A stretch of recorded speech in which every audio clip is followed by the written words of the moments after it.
vez en cuando yo sacaba a colación a la señora Tots, buscaba pillarlos en falso, pero se quedaban mirándome como si fuera un psicópata, hasta el punto de que casi acabé creyéndoles.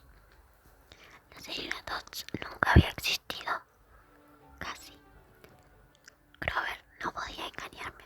Cuando le mencionaba el nombre Dodds, vacilaba una fracción de segundo antes de asegurar que no existía. Pero yo sabía que mentía. Algo estaba pasando, algo había ocurrido en el museo.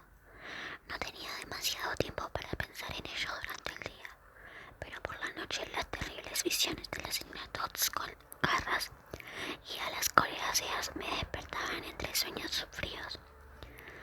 El clima seguía enloquecido, cosa que no mejoraba mi ánimo. Una noche, una tormenta reventó las ventanas de mi habitación. Unos días más tarde, el mayor tornado que se recuerda en el valle de Hudson pasó solo a 80 kilómetros de la Academia Yancey. Uno de los sucesos de la actualidad que estudiamos en clases de sociales fue el inusual número de aviones caídos en el Atlántico aquel año. Empecé a sentirme malhumorado e irritable la mayor parte del tiempo. Mis notas bajaron de insuficiente a muy deficiente.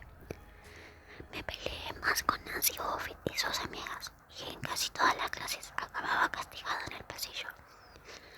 Al final, cuando el profesor de inglés, el señor Nicol, me preguntó por milésima vez cómo podía ser tan perezoso que ni siquiera estudiaba para los exámenes de deletrear, salté. Le llamé viejo ebrio. No estaba seguro de qué significaba, pero sonaba bien. A la semana siguiente, el director envió una carta a mi madre, dándole así rango oficial. El próximo año no sería invitado a volver a matricularme en la Academia Yancey. Mejor, dije, mejor. Quería estar con mi madre en nuestro pequeño apartamento del Upside, aunque tuviera que ir al colegio público y soportar a mi detestable padrastro y sus estúpidas partidas de póker. No obstante, había cosas de Yancey que echaría de menos. La vista de los bosques desde la ventana de mi dormitorio, el río Hudson en la distancia y el aroma a pinos. Echaría de menos a Grover, que había sido un buen amigo, aunque fuera un poco raro. Me preocupaba cómo sobreviviría el año siguiente sin mí. También echaría de menos la clase de latín, las locas competiciones del señor Brunner y su fe en que yo podía hacerlo bien. Se acercaba la semana de exámenes y solo estudié para su asignatura. No había olvidado lo que Brunner me había dicho sobre que aquella asignatura era para mí una cuestión de vida o muerte. No sabía muy bien por qué, pero el caso es que empecé a creerlo. La tarde antes de mi examen final, me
me acerqué más, centímetro a centímetro.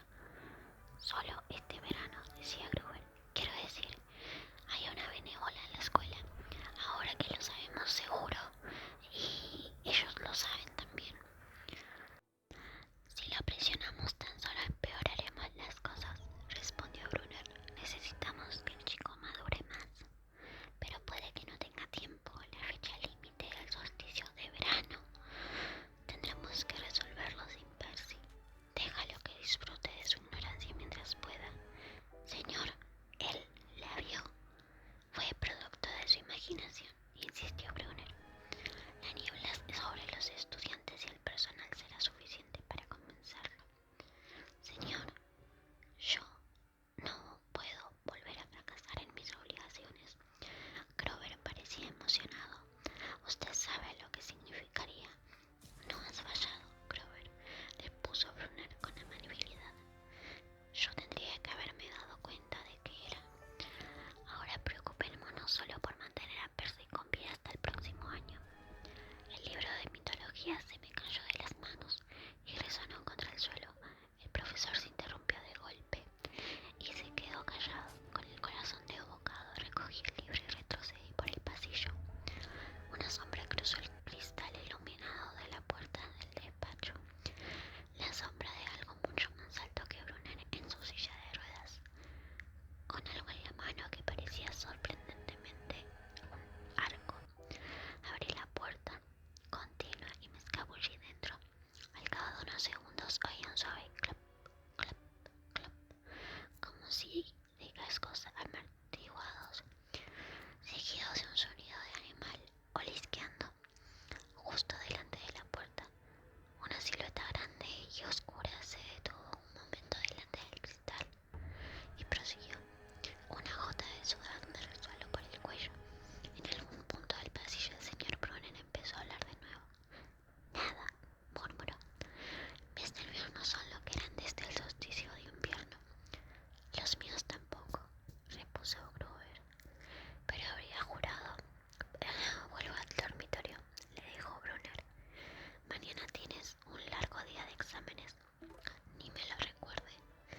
Las luces apagaron en el despacho. Esperé en la oscuridad lo que pareció una eternidad. Al final salí de nuevo al pasillo y volví al dormitorio. Grover estaba tumbado en la cama, estudiando sus apuntes de latín como si hubiera pasado ahí toda la noche. Me dijo con cara de sueño, ¿estás listo para el examen? No respondí. Tienes un aspecto horrible, puso ceño. Va todo bien, solo estoy cansado.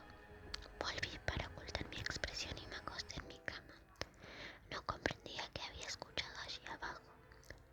Quería creer que me había imaginado todo, pero una cosa estaba clara. Grover y el señor Brunner estaban hablando de mí a mis espaldas. Pensaba que corría algún tipo de peligro.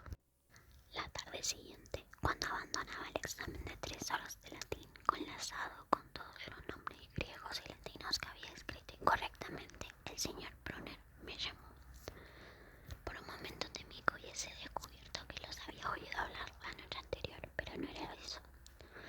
Percy, me dijo, no te desanimes por abandonar Chansey, es, de alguna manera, lo mejor. Su tono era amable, pero sus palabras me resultaban embarazosas. Aunque hablaba en voz baja, los que terminaban el examen podían oírlo. Nancy Buffett me sonrió y me lanzó besitos sarcásticos. Vale, señor, murmuré. Lo que quiero decir es que meció su silla adelante y atrás, como inseguro respecto a lo que iba a decir. Verás, este no es el lugar adecuado para ti. Era solo cuestión de tiempo. Me escocían las mejillas.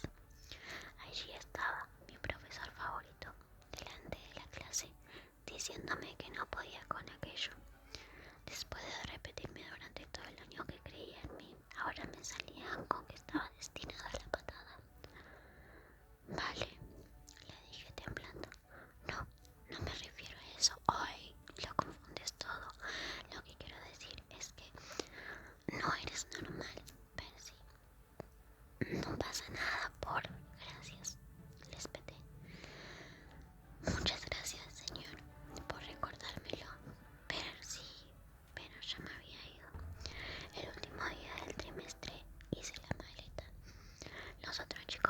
hablaban de sus planes de vacaciones.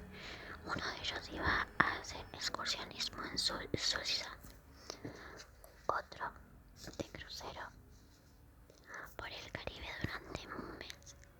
Eran delincuentes juveniles como yo, pero delincuentes juveniles ricos. Sus papás eran ejecutivos o embajadores o famosos.